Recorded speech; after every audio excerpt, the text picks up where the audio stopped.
ಪರಮ ಪೂಜ್ಯ ಶ್ರೀಗಳ ಪಾದಾರವಿಂದಗಳಲ್ಲಿನ ನಮಸ್ಕಾರಗಳು. ಎಲ್ಲ ಹಿರಿಯರೇ, ಸಹೋದರ ಸಹೋದರಿಯರೇ, ಇದೊಂದು ತುಂಬ ವಿಶೇಷ ಪ್ರಸಂಗ ಅಂದ್ಕೊಂಡಿದ್ದೀನಿ ನಾನು. ಎರಡು ಮಹಾಚೇತನಗಳು, ಒಬ್ಬರದು ಜನ್ಮಾರಾಧನೆ ದಿವಸ ಇನ್ನೊಬ್ಬರು ಮಹಾತ್ಮರ ನೆನೆಸ್ಕೊಳ್ಳುವಂಥ ಭಾಗ್ಯ. ಆಗಲೇ ವೀಣವ್ರು ಹೇಳಿದ ಹಾಗೆ ನನಗಿಬ್ಬರು ದರ್ಶನವೂ ಸಿಕ್ಕಿತ್ತು. ನಾನಿಲ್ಲಿ ಬೆಳಗ್ಗೆ ಹೇಳ್ತಾ ಇದ್ದೆ, 67ರಿಂದ 70ರವರೆಗೂ ಈ ಜಾಗಕ್ಕೆ ಬರ್ತಾಯಿದ್ದೆ ನಾನು. 1967ರಿಂದ 70ರವರೆಗೂ ಬಂದಾಗ ವಾಪಸ್ ಮತ್ತೆ ನಾನು ಕಲ್ಲಳ್ಳಿಗೆ ಬರ್ತೀನಿ ಅಂತ ಅಂದ್ಕೊಂಡಿದ್ದಿಲ್ಲ. ಕಲ್ಲಳ್ಳಿಗೆ ಮತ್ತೆ ನಾನು ಎಳ್ಕೊಂಡು ಬಂದದ್ದು ವೀಣಾ ಅವರ ಪ್ರೀತಿ, ಅವರ ಅಂತಃಕರಣ.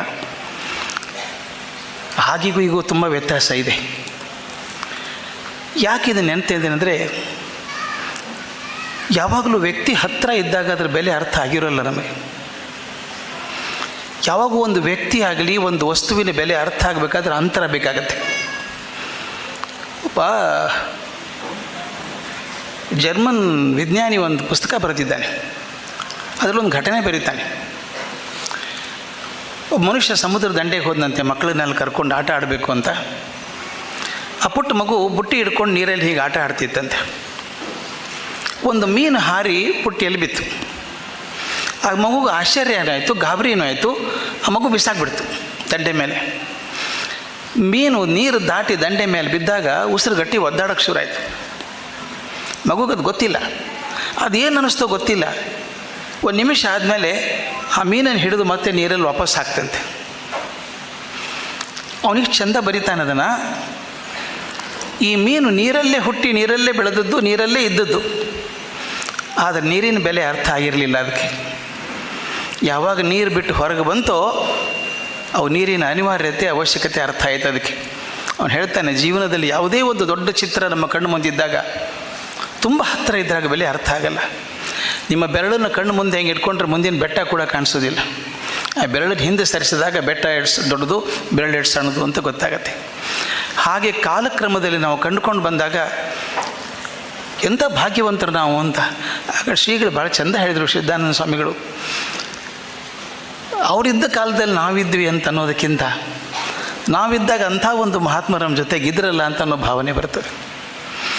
ನನಗೆ ಮುಖ್ಯ ನೆನಪಾಗೋದು ನಮ್ಮ ದಾರ್ಶನಿಕ ಕವಿ KC ಶಿವಪ್ಪನವರ ಚೌಪದಿ.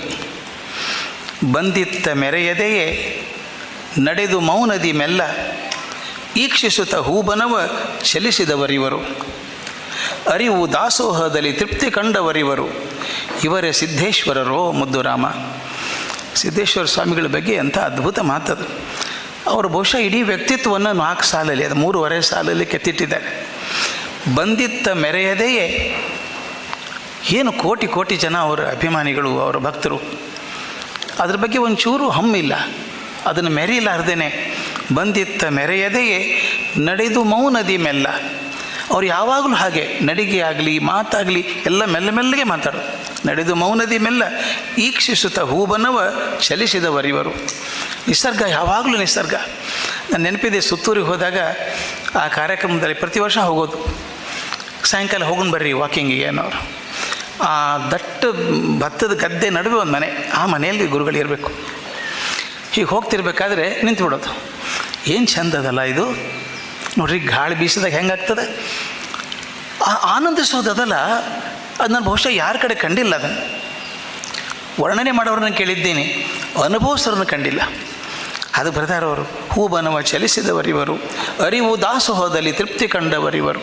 ನಮ್ಮಲ್ಲಿ 3 ಥರದ ದಾಸೋಹಗಳು ಅಂತ ಹೇಳ್ತೀವಿ: ಅನ್ನ, ಅರಿವು, ಆಶ್ರಯ. ಅನ್ನ ಆಶ್ರಯಗಳನ್ನು ಕೊಟ್ಟಿದ್ದಾರೆ, ಬೇಕಾದಷ್ಟು ಜನ ಕೊಟ್ಟಿದ್ದಾರೆ.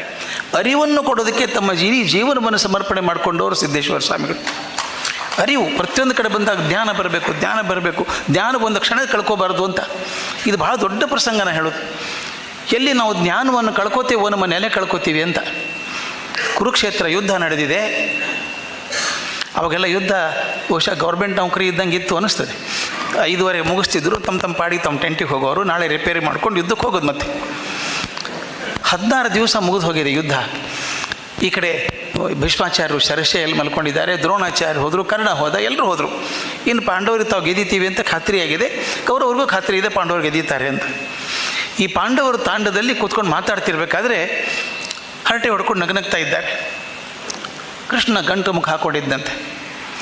ಧರ್ಮರಾಜನಿಗೆ ಆಶ್ಚರ್ಯ, ದಿನ ನಮ್ಮನ್ನು ಉತ್ತೇಜನ ಕೊಡುವಂಥ ಮನುಷ್ಯ, ಸಂತೋಷವಾಗಿ ನಗನಗ್ತಾ ಮಾತಾಡುವಂಥ ಕೃಷ್ಣ ಇವತ್ತೇ ಗಂಟು ಮುಖ ಹಾಕ್ಕೊಂಡಿದ್ದಾನೆ. ಯಾಕೆ ಕೃಷ್ಣ, ಏನಾಯಿತು, ಗಂಭೀರ ಆಗಿದೆಯಲ್ಲ ಅಂದಂತೆ. ಏನು ಮೂರ್ಖರಿದ್ದೀರಿ ನೀವು, ಸೂರ್ಯ ಮುಣುಗ್ತಾ ಇದ್ದಾನೆ, ಕಲ್ಪನೆ ಇಲ್ಲ ನಿಮಗೆ ಅಂದ. ಅರ್ಜುನಿಗೆ ಸ್ವಲ್ಪ ಸಲಿಗೆ ಜಾಸ್ತಿ ಕೃಷ್ಣನ ಜೊತೆಗೆ.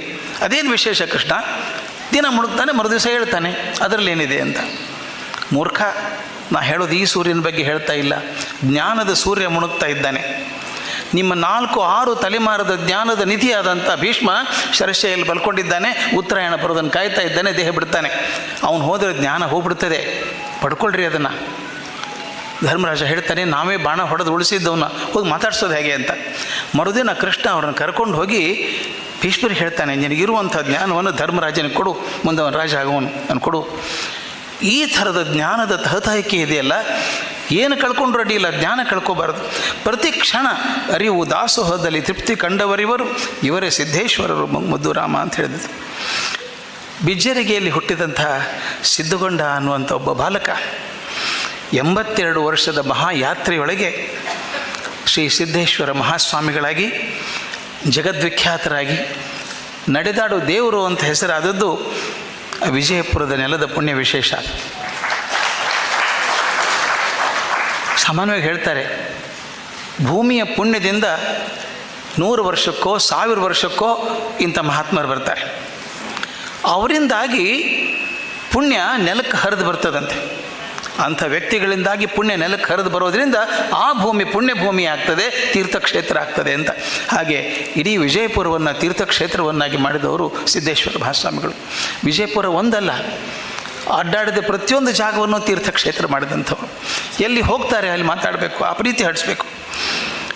ಒಂದು ಅನುಕೂಲ ಏನಾಯಿತು ಸಿದ್ಧೇಶ್ವರ ಸ್ವಾಮಿಗಳಿಗೆ ಅಂದರೆ, ವಜ್ರ, ಅದು ಅಪೂರ್ವವಾದಂಥ ವಜ್ರ. ವಜ್ರಕ್ಕೆ ಸಾಣೆ ಹಿಡಿಬೇಕಾಗತ್ತೆ.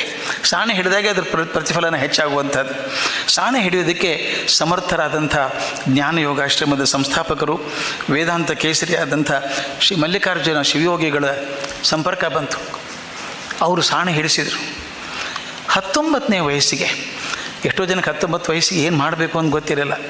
19ನೇ ವಯಸ್ಸಿಗೆ ಗುರುಗಳು ಮಾಡಿದಂಥ ಪ್ರವಚನಗಳನ್ನು ಸೇರಿ ಬಟ್ಟೆ ಇಳಿಸಿ 400 ಪುಟದ ಸಿದ್ಧಾಂತ ಶಿಖಾಮಣಿಯನ್ನು ಬರೆದ್ರಲ್ಲ 19ನೇ ವರ್ಷಕ್ಕೆ. ಪವಾಡ ಅನಿಸೋದಿಲ್ಲ? 19ನೇ ವರ್ಷಕ್ಕೆ ಇವತ್ತಿ ಕೂಡ ನಾನು ಓದ್ತೀನಿ, ಆ ಪುಸ್ತಕ ಓದಿದಾಗ ಅನಿಸುತ್ತೆ, ಕಲ್ಪನೆ ಮಾಡೋಕ್ಕೆ ಸಾಧ್ಯ ಇಲ್ಲ. ಪ್ರವಚನಗಳನ್ನು ಕೇಳಬಹುದು, ಅದನ್ನು ಕ್ರೋಢೀಕರಿಸಿ ಒಂದು ಅರ್ಥ ಬರೋ ಹಾಗೆ ಜೋಡಿಸೋದಿದೆಯಲ್ಲ, ನಿಜವಾಗ್ಲೂ ಅದ್ಭುತವಾದ ಕಾರ್ಯವನ್ನು 19ನೇ ವಯಸ್ಸಿಗೆ ಮಾಡಿದರು. ಅದಾದ ನಂತರ ಬಂದಂಥ ಗ್ರಂಥಗಳೆಷ್ಟೋ, ಪ್ರವಚನಗಳೆಷ್ಟೋ ಲೆಕ್ಕನೇ ಇಲ್ಲ. ಸಿದ್ಧೇಶ್ವರ ಅಪ್ಪಗಳಿಗೆ ಇನ್ನೊಂದು ಅನುಕೂಲ ಸಿದ್ಧಿಸಿತು. ಅವರಿಗೆ ತಮ್ಮ ಗುರುಗಳಿಂದ ಅಧ್ಯಾತ್ಮ ಚಿಂತನೆ ಸಿಕ್ಕಿತ್ತು, ಆರ್ಷ ಪರಂಪರೆ ಜ್ಞಾನ ಸಿಕ್ಕಿತ್ತು. ಅದರ ಜೊತೆಗೆ ಅವರು ತತ್ವಜ್ಞಾನ ಕಲಿಯೋಕ್ಕೆ ಹೋದರು, ಮಾಸ್ಟರ್ ಡಿಗ್ರಿ ಮಾಡೋದಕ್ಕೆ. ಅಲ್ಲಿ ಅವರಿಗೆ ಮುಖ್ಯವಾಗಿ ತಿಳಿದು ಪಾಶ್ಚಾತ್ಯ ಆಧ್ಯಾತ್ಮಿಕ ಮಾರ್ಗ ತಿಳಿಯಿತು. ಪಾಶ್ಚಾತ್ಯಿಕ ಆಧ್ಯಾತ್ಮಿಕ ತತ್ವಗಳನ್ನು ಕೂಡ PG ಡಿಪಾರ್ಟ್ಮೆಂಟಿಂದ ಕಲ್ಕೊಂಡದ್ದು ಎಷ್ಟು ಮಟ್ಟಿಗೆ ಪ್ರಯೋಜನ ಆಯಿತು ಅಂದರೆ, ನಾವೆಲ್ಲ ಅವರ ಪ್ರವಚನಗಳನ್ನೇ ಕೇಳಿದ್ದೀವಿ. ಅವರ ಪ್ರವಚನದಲ್ಲಿ ಬಸವಣ್ಣ, ಅಕ್ಕಮಹಾದೇವಿ, ಅಲ್ಲಮ್ಮ ಪ್ರಭು ಬರೋ ಹಾಗೆ ಸಾಕ್ರೆಟಿಸ್, ಪ್ಲೇಟೋ, ಅರಿಸ್ಟಾಟಲ್ ಬರ್ತಾರೆ. ಝೆನ್ ತತ್ವಗಳು, ತಾವೋ ತತ್ವಗಳು, ಜೊರಾಸ್ಟ್ರಿಯನ್ ತತ್ವಗಳು ಕೂಡ ಬರ್ತಾವೆ ಅದರೊಳಗೆ. ನನಗಿದು ಅದ್ಭುತ ಅನಿಸುತ್ತೆ. ಇದು ಬಂದದ್ದು ಕಾರಣ ಇಷ್ಟೇ, ಆ ಓದಿನ ಹರಹು ಎಷ್ಟು ದೊಡ್ಡದು, ಅಸಾಧ್ಯ ದೊಡ್ಡ ಹರಹು. ಆ ಹರಿನಲ್ಲಿ ತಂದು ಪ್ರತಿಯೊಂದನ್ನು ಹಂಚಿ ಕೊಡ್ತಾಯಿದ್ರು. ನಾವೆಲ್ಲ ಕೇಳಿದ್ದೀವಿ, ಅವು ಪ್ರವಚನ ಕಿವಿಯಾಗಿದ್ದೀವಿ. ಅದೊಂದು ಪರಮಾದ್ಭುತವಾದ ಪ್ರವಚನ. ಅಂದರೆ ಅತ್ಯಂತ ಸುಲಭದ ಮಾತುಗಳಲ್ಲಿ ಎತ್ತರದ ತತ್ವಗಳನ್ನು ಹೇಳೋದು ಅವರಿಗೆ ಮಾತ್ರ ಸಾಧ್ಯ ಆಯಿತು. ಅತ್ಯಂತ ಸುಲಭದ ಮಾತುಗಳು. ಅವ್ರ ಪ್ರಕಾರ ಒಬ್ಬ ಹಳ್ಳಿ ಹೆಣ್ಮಗಳಿದ್ದಾಳೆ, ಆಕೆ ಓದ್ಕೊಂಡಿಲ್ಲ, ಅನಕ್ಷರಸ್ಥೆ ಆದರೂ ಕೂಡ ಮಾತಾಡಿದ ಆಕೆಗೂ ಅರ್ಥ ಆಗಬೇಕು ಅನ್ನೋ ರೀತಿಯಲ್ಲಿ ಮಾತಾಡಬೇಕು. ನನಗನ್ನಿಸುತ್ತೆ, ಮಾತು ಕೇಳೋದು ಭಾಳ ಸುಲಭ ಅನ್ನಿಸ್ತಿತ್ತು. ಅದು ಹೃದಯಕ್ಕೆ ಸೇರಿದಾಗ ಒಂದು ಬಹುದೊಡ್ಡ ತತ್ವ ಅಂತ ಅರ್ಥ ಆಗೋದು. ಆಮೇಲೆ ಯಾವಾಗಲೂ ಅಂಥ ದೊಡ್ಡವ್ರ ಪ್ರವಚನ ಕೇಳಿದಾಗ ಅದನ್ನು ಮೇಲೆ ಕೇಳಿ ಮೆಲುಕು ಹಾಕಬೇಕು. ಮೆಲುಕು ಹಾಕಿದಾಗ ಬೇರೆ ಅರ್ಥ ಉಳಿತದೆ. ಅವರು ಸಾಮಾನ್ಯವಾಗಿ ಸಣ್ಣ ಕಥೆಗಳನ್ನು ಬಳಸೋರು. ಅವ್ರು ಹೇಳೋ ಸ್ಟೈಲು ನನಗೆ ಶಂಕರ್ ಅವರಿದ್ದಾರೆ ಇಲ್ಲೇನೆ, ಅವ್ರು ಮಾತಾಡ್ತಾರೆ ಮುಂದೆ. ಅವ್ರ ಮಾತು ಕೇಳಿದ್ರೆ ಸಿದ್ದೇಶ್ವರ ಸ್ವಾಮಿಗಳು ಮಾತಾಡ್ದಂಗೆ ಅನಿಸುತ್ತೆ ನನಗೆ. ಅಷ್ಟು ಮಟ್ಟಿಗೆ ಧ್ವನಿ ಕೂಡ ಹಾಗೇ ಇದೆ ಅವ್ರು. ಅವ್ರ ಧ್ವನಿಗಳಿಗಿದ್ದಂಥ ಒಂದು ಏನೋ ವಿಚಿತ್ರ ಧ್ವನಿ, ಅದು ಭಾಳ ಅದ್ಭುತ ಧ್ವನಿ, ಅದು ನಾನು ಹೆಂಗೆ ವರ್ಣನೆ ಮಾಡೋಕ್ಕಾಗ್ತಾಯಿಲ್ಲ. ಆ ಧ್ವನಿಗೆ ಕಿವಿ ಬೇಕೇ ಆಗಿರಲಿಲ್ಲ ಅನ್ನಿಸ್ತು ನನಗೆ. ಸೀದಾ ಹೃದಯಕ್ಕೆ ಹೋಗೋದು ಮಾತು, ಹೇಳೋ ಮಾತು ತುಂಬ ಸುಲಭ. ಒಂದು ಕತೆ, ಬಹುಶಃ ಅದನ್ನೆಲ್ಲೋ ಕೇಳಿದ್ದೆ ನಾನು ಬಿಜಾಪುರದಲ್ಲಿ ಒಂದು ಮಾತಾಡ್ದಾಗ ಹೇಳಿದ್ದೆ ಅದನ್ನು. ಅವ್ರು ಹೇಳೋದು ಎಷ್ಟು ಸಿಂಪಲ್. ಒಬ್ಬ ರಾಜ ಇದ್ದ, ಅವನ ತೋಟದಾಗ ಚಲೋ ಹಣ್ಣಿನ ಗಿಡ ಬೆಳೆಸಿದ್ದ. ಹಣ್ಣು ಸುರಿದಿದ್ದು, ಭಾಳಷ್ಟು ಹಣ್ಣು ಸುರಿದಿದ್ದು. ತರಿಸಿ ಬುಟ್ಟ್ಯಾಗ ತಂದಿಟ್ಟ. ದರ್ಬಾರ್ನಾಗಿದ್ದವ್ರಿಗೆಲ್ಲ ಕೊಡಬೇಕಲ್ಲ, ತಾನೇ ಹೆಚ್ಚಿ ಹೋಳು ಮಾಡಿ ಎಲ್ಲರಿಗೂ ಹೋಳು ಕೊಟ್ಟ. ಮಂದಿ ಮಹಾರಾಜರ ಹಣ್ಣು ಭಾಳ ರುಚಿ ಅವ ಅಂದರು. ಒಬ್ಬ ಮನುಷ್ಯ ಹಣ್ಣು ಕೊಡ್ಲಿಕ್ಕೆ ಹೋದಾಗ, ರಾಜರ ನನಗೆ ಹಣ್ಣು ಬ್ಯಾಡ್ರಿ, ಆ ಬೀಜ ಕೊಡ್ರಿ ಸಾಕು ಅಂತ. ಬೀಜ ಬೇಕಾ ತಗೋ ಅಂತ ರಾಜ ಕೊಟ್ಟ. ಅವ ತೊಗೊಂಡು ಹೋಗಿ ತನ್ನ ತೋಟದ ಹಾಕಿದ, ನೀರು ಹಾಕಿದ, ಗೊಬ್ಬರ ಹಾಕಿದ, ಚೆಂದಾಗಿ ಬೆಳೆಸಿದ. ಆ ಗಿಡ ದೊಡ್ಡದಾಯ್ತು, ಅದ್ರ ತುಂಬ ಹಣ್ಣು ಸುರಿದು. ಒಂದು ದಿವಸ ರಾಜ ಅಲ್ಲಿ ಹೋದ, ತೋಟದೊಳಗೆ ಹೋದ. ರೈತ ಅಲ್ಲೇ ಕೂತಾನ. ಭಾಳ ಚಲೋವಪ್ಪ, ಕೂಡ್ರಿ ಮಹಾರಾಜರ ಅಂದ. ಹಣ್ಣು ಹೆಚ್ಚಿ ಕೊಟ್ಟ. ರಾಜ ಹೇಳ್ದ, ಎಷ್ಟು ರುಚಿ ಅವನು ಹಣ್ಣಿವು ಅಂತ. ಆಗ ಆ ರೈತ ಹೇಳ್ದ, ಮಹಾರಾಜರ ಈ ಹಣ್ಣು ನೀವು ಕೊಟ್ಟು ಬೀಜದ್ದೇ, ನೀವು ಕೊಟ್ಟು ಬೀಜನೇ ಹಣ್ಣಾಗ್ಯದ. ಈ ಕತೆ ಹೇಳಿಬಿಟ್ಟು ಅದನ್ನು ಸಮನ್ವಯ ಮಾಡೋದು ಎಷ್ಟು ಚಂದ. ಅವ್ರು ಹೇಳ್ತಿದ್ರು, ಇದೇ ಶಿವ ಶರಣ ಸಂಬಂಧ. ಶಿವ ನಮಗೆ ಜೀವ ಕೊಡ್ತಾನೆ, ನಾವು ಆ ಜೀವ ಬೆಳೆಸ್ತೀವಿ. ಬೆಳೆಸಿ ಮತ್ತು ಅವಾಗೆ ಕೊಡಬೇಕು ವಾಪಸ್ ನಾವು. ಹೆಂಗೆ ರಾಜ ಬೀಜ ಕೊಟ್ಟ, ಆ ಬೀಜ ಬೆಳೆಸಿ ಹಣ್ಣಾಗಿ ಮತ್ತು ರಾಜಾಗೆ ಹೆಂಗೆ ವಾಪಸ್ ಕೊಟ್ಟ, ಹಂಗೆ ಶಿವ ನಮಗೆ ಕೊಟ್ಟ ಜೀವನ ನಾವು ಚೆಂದಾಗಿ ಬೆಳೆಸ್ಬೇಕು, ಕೆಡಿಸ್ಬಾರ್ದು ಅದನ್ನು. ಆ ಜೀವ ಚೆಂದಾಗಿ ಬೆಳೆಸಿ ಅವಾಗೆ ಕೊಟ್ಟಿವಿ ಅಂತಂದ್ರೆ ನಾನು ನಿಜವಾಗ್ಲೂ ಶರಣಾದೆ, ಅವ ದೇವಾದ. ಇದು ಯಾರಿಗೆ ಅರ್ಥ ಆಗೋದಿಲ್ಲ ರೀ. ಇದು ದೊಡ್ಡ ದೊಡ್ಡ ಫಿಲಾಸಫಿ ಲೆಕ್ಚರ್ ಹೊಡೆಯೋದಕ್ಕಿಂತ ಈ ಸಣ್ಣ ಕಥೆ ಮೂಲಕ ಎಷ್ಟು ಚಂದ ಮೂಡಿಸ್ತಾರೆ. ಇನ್ನೊಂದು ಕತೆ ನನಗೆ ಅನಿಸ್ಬಿಟ್ಟು ವೀಣಾ ಅವ್ರು ಬರೆದಾರ, ಅದ್ರ ಬಗ್ಗೆ ಅನಿಸ್ತದೆ. ಆ ಕತೆ 2-3 ಕಡೆ ಹೇಳಿದರು. ಅದ್ಭುತ ಕತೆ ಅದು. ಸುತ್ತೂರೊಳಗೆ ಹಿಂಗೆ ಮಾತಾಡ್ಕೋತ ಕೂತಾಗ ಟೇಬಲ್ ಮೇಲೆ ಗುಲಾಬಿ ಹೂವು ಇಟ್ಟಿದ್ರು. ಅವ್ರು ತಕ್ಷಣ ನೆನಪಾತು ಅನ್ನಿಸ್ತದೆ. ಅದನ್ನು ಗುಲಾಬಿ ಹೂವು ಕೈಯಾಗಿ ಹಿಡ್ಕೊಂಡ್ರು.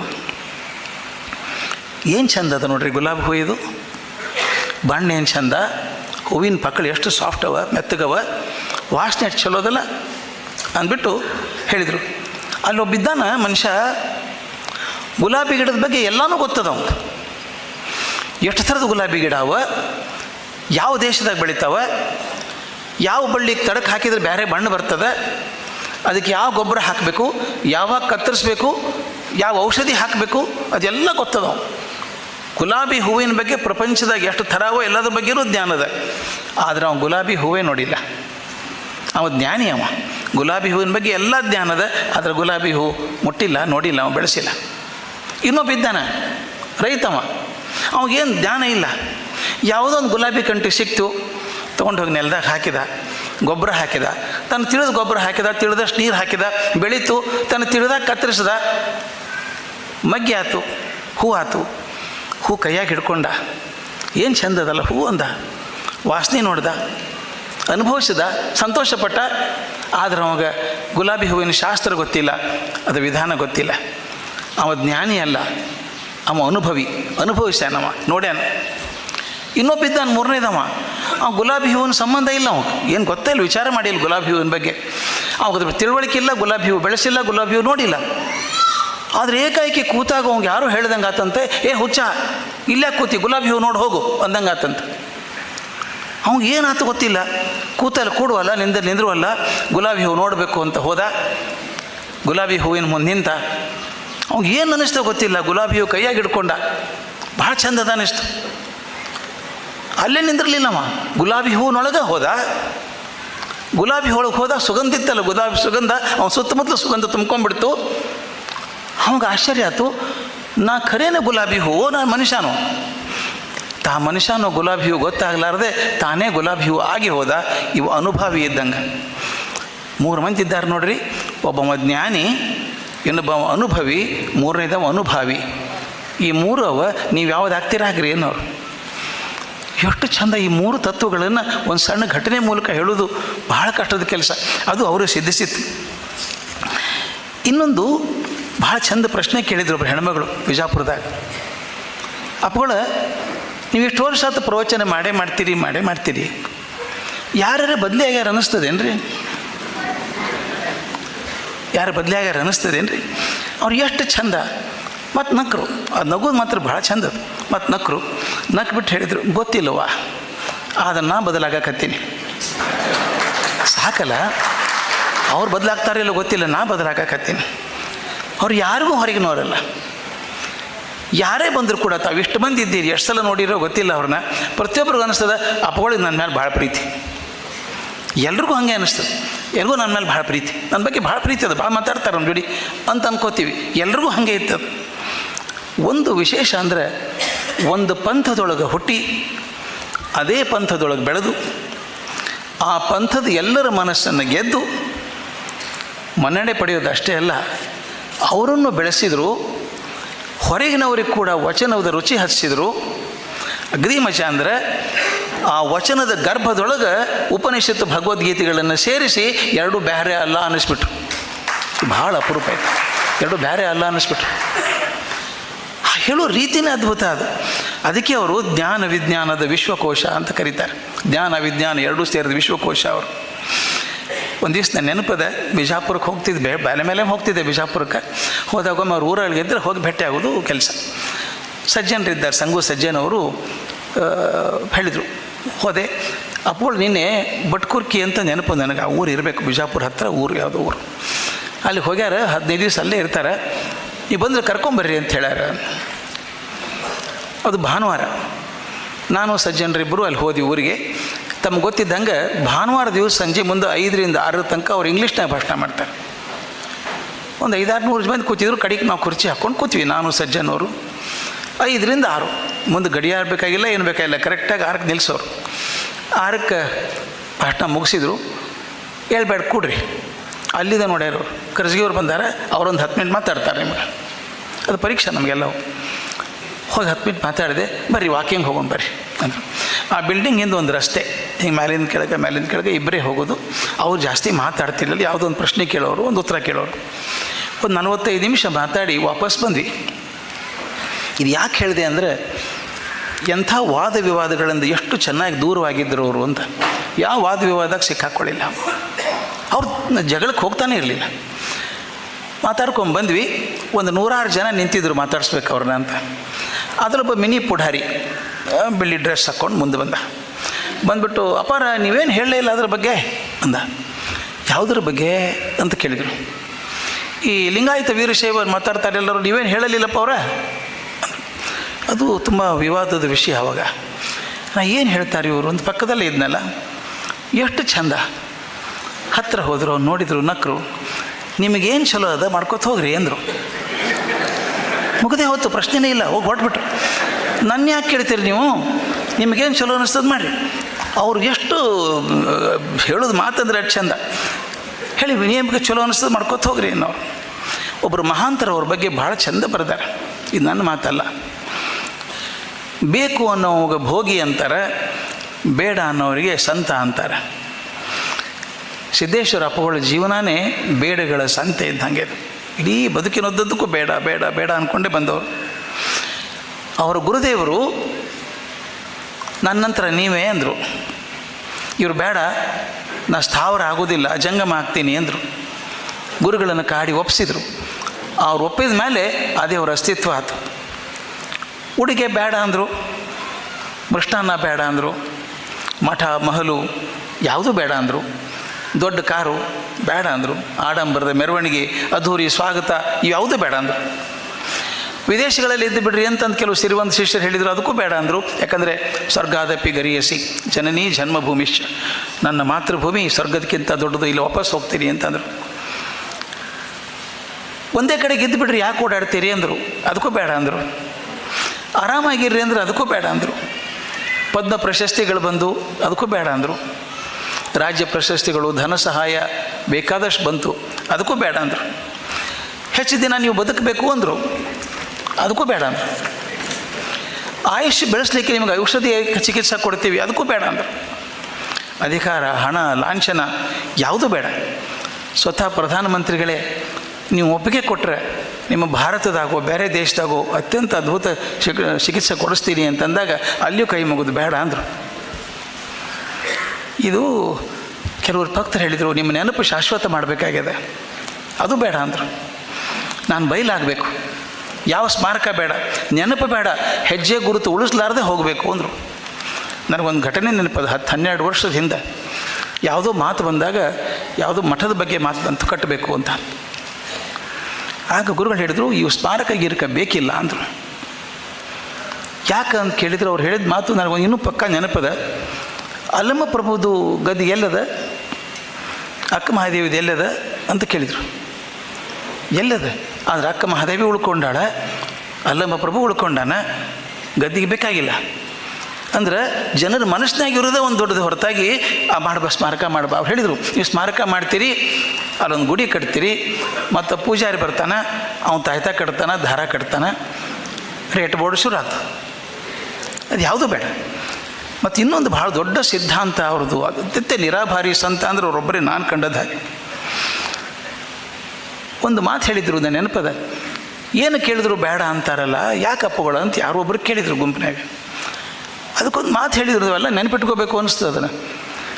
ಅವ್ರು ನಾಲಿಗೆಗೆ ಕೈಗೆ ಹತ್ತಿರ ಸಂಬಂಧದ ಅಂತ, ನಾಲಿಗೆಗೆ ಕೈಗೆ ಹತ್ತಿರ ಸಂಬಂಧದ ಅಂತ. ಯಾವಾಗ ನೀವು ಕೈ ಚಾಚ್ತೀರಿ ನಾಲಿಗೆ ಬಿದ್ದು ಹೋಗ್ತದೆ. ಎಲ್ತಂಗ ಕೈ ಚಾಚೋದಿಲ್ಲ, ನಿಮ್ಮ ನಾಲಿಗೆಗೆ ಶಕ್ತಿ ಇರ್ತದೆ. ಮತ್ತೊಬ್ಬರಿಗೆ ಕೈ ಚಾಚಿದರೆ ನಾಲಿಗೆಗೆ ಶಕ್ತಿ ಕಳ್ಕೊಂಡ್ಬಿಡ್ತದೆ.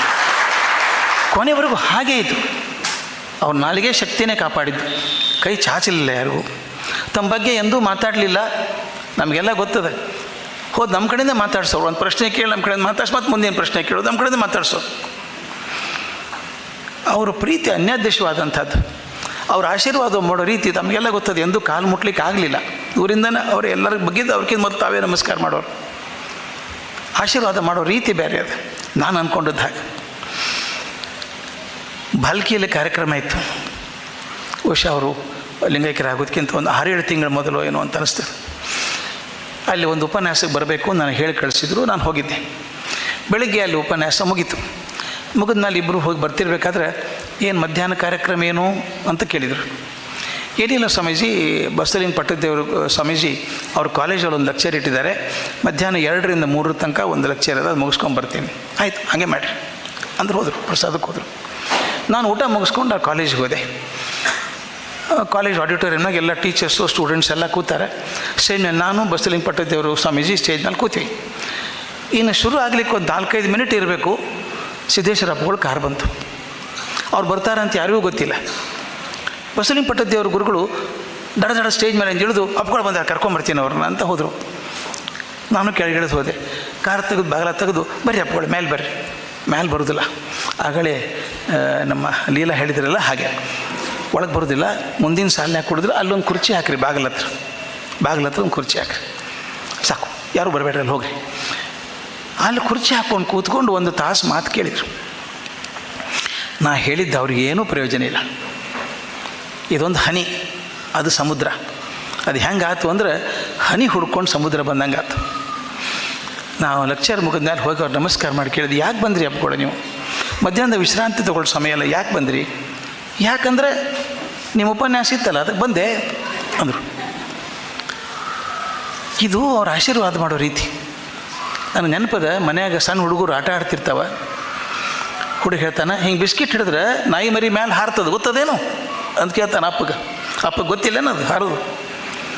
ಆದರೆ ಮಗನ ಬಗ್ಗೆ ಎಷ್ಟು ಖುಷಿ ನೋಡ್ರಿ, ಅವನು ಗುರ್ತಿಡ್ದಾನೆ ಅದನ್ನು.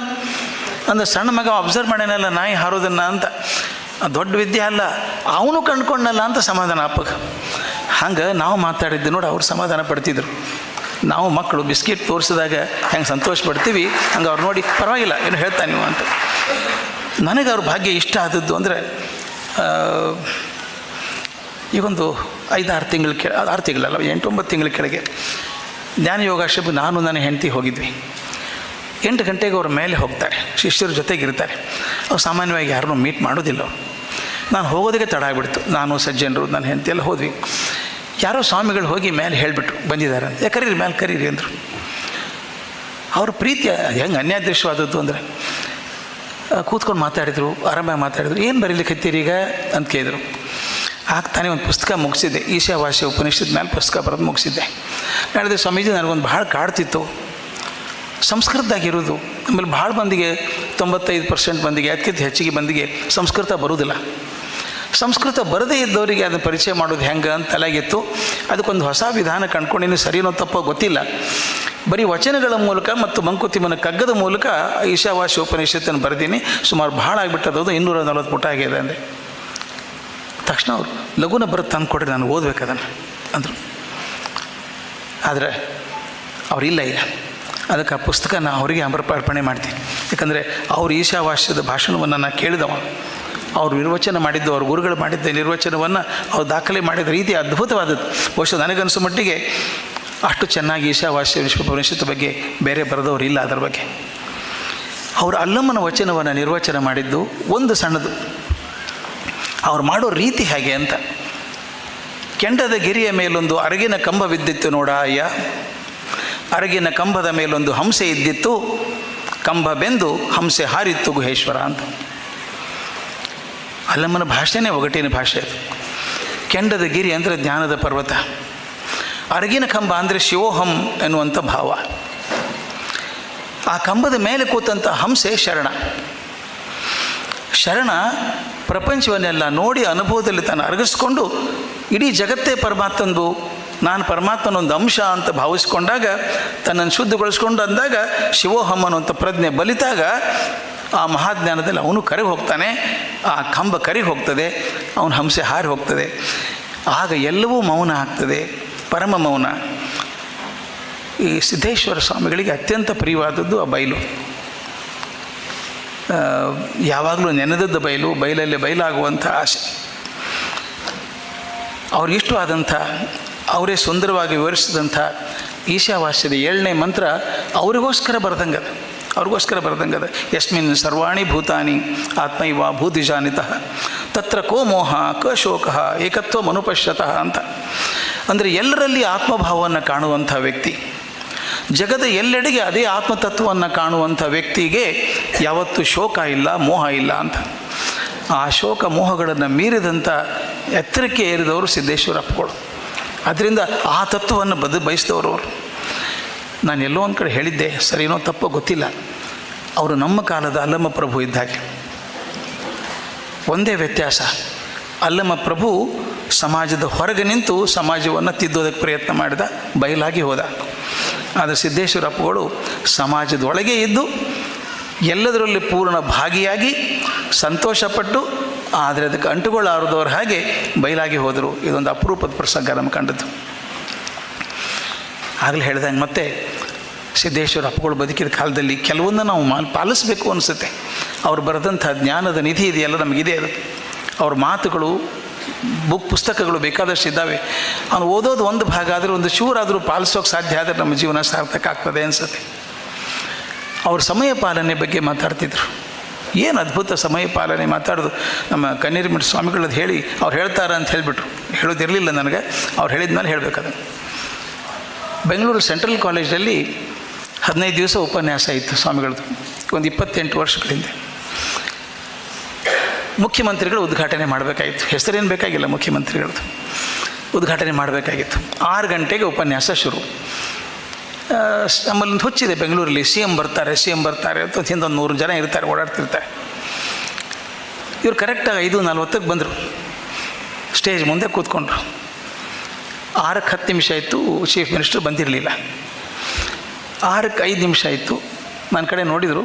ನಾನು ಅವ್ರ ಪರಿಚಯ ಮಾಡಿ ಶುರು ಮಾಡಬೇಕಾಗಿತ್ತು. ಶುರು ಮಾಡೋಣೇನು ಅಂದರು. ಹ್ಞೂ ರೀ ಸ್ವಾಮೀಜಿ ಅಂತೆ. ಮೇಲೆ ಹೋದ್ವಿ. ಒಂದು 100-120 ಜನ ಇರಬೇಕು ಅಷ್ಟೇ, 1000 ಕುರ್ಚಿ ಹಾಕಿದರು. 6 ಗಂಟೆ ಕರೆಕ್ಟಾಗಿ ಶುರು ಮಾಡಿದ್ರು. ಮುಖ್ಯಮಂತ್ರಿಗಳು 6:40 ಬಂದರು. ಬಂದ ತಕ್ಷಣ ಎಲ್ಲರೂ ದಡ ಎದ್ದು ಬಿಡ್ತಾರೆ, ಯಾರು ಸಿ ಎಮ್ ಬಂದರು ಅಂತ.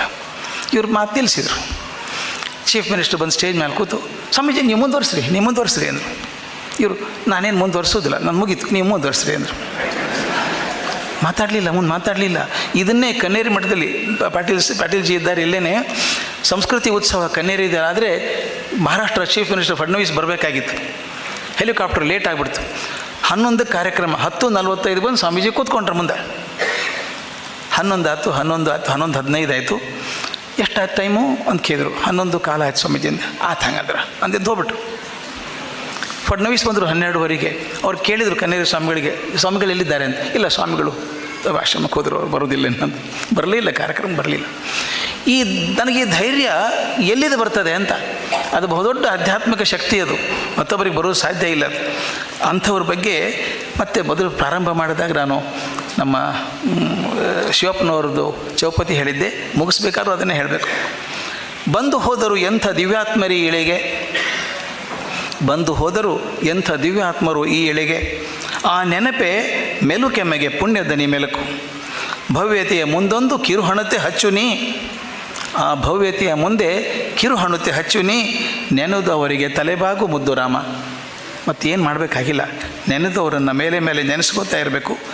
ಆ ನೆನಪಿಗೆ ನಮ್ಮ ಶ್ರದ್ಧೆಯ ಪ್ರೀತಿಯ ಕಿರುಹಣತೆಗಳನ್ನು ಹಚ್ತಾ ಇದ್ದರೆ, ಅವ್ರು ಹೇಳಿದ ಹಾಗೆ ಮಂದಿ ಎಷ್ಟು ಬದಲಾದರೂ ಗೊತ್ತಿಲ್ಲ, ನಾ ಬದಲಾದೆ ಅಂದಂಗೆ ಅವ್ರ ಮಾತುಗಳನ್ನು ಮೆಲುಕು ಹಾಕಿದಷ್ಟು ನಮ್ಮ ಜೀವನ ಸ್ವಚ್ಛ ಆದೀತು ಅನ್ನೋ ನಂಬಿಕೆ.